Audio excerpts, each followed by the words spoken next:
atomic mass of an element is 27, its valency is 3 and vapor density of volatile chloride. तो volatile chloride की vapor density के लिए हम कैसे करेंगे? इक्विवेलेंट मास का फॉर्मूला होता है atomic mass divided by valency. तो यहाँ से हम वैलेंसी निकाल लेंगे। वैलेंसी क्या हो जाएगी? Atomic mass divided by equivalent mass. ठीक है, तो हम यहाँ से इक्विवेलेंट मास निकाल सकते हैं atomic mass divided by valency. इससे हम इक्विवेलेंट मास निकाल लेंगे। तो यहाँ पर हमें एटॉमिक मास दे रखा है 27, वैलेंसी है 3, तो यहाँ से हमारा इक्विवेलेंट मास कितना आ गया? 9। अब वैलेंसी का फॉर्मूला होता है molecular mass divided by equivalent mass of metal chloride. तो मेटल क्लोराइड के लिए मेटल का equivalent mass plus equivalent mass of chloride ion का। तो मेटल का इक्विवेलेंट मास को हम ई से दिखा दे रहे हैं।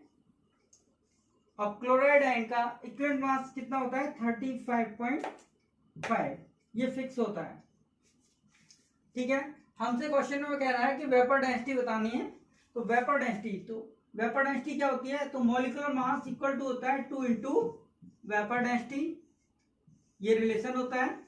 तो मॉलिक्यूलर मास की जगह पर हम वेपर डेंसिटी लगा देंगे 2 into vapour density divided by equivalent mass of metal plus equivalent mass of chloride ion, जो कि होता है 35.5। वैलेंसी हमें क्वेश्चन में दे रखी है 3, तो आपकी वैलेंसी हो गई 3। क्रॉस मल्टीप्लाई कर लेंगे इधर की तरफ, नीचे कुछ नहीं है तो 1 बनेंगे। तो ये आपका बन गया 3 equivalent mass plus 35.5 equal to 2 into vapour density. ठीक है, तो इससे आप सॉल्व कर लेंगे। इक्विवेलेंट मास की आपको वैल्यू निकल के आ गई यहाँ पर 9। इसको लगा देंगे 3 9 plus 35.5 equal to 2 into vapour density. तो यहां से आपकी वेपर डेंसिटी आ जाएगी। इन दोनों को जोड़ लेंगे तो ये आपका कितना हो जाएगा? 35.5 प्लस 9 कितना हो जाएगा? 44.5 into 3 equal to 2 into vapour density.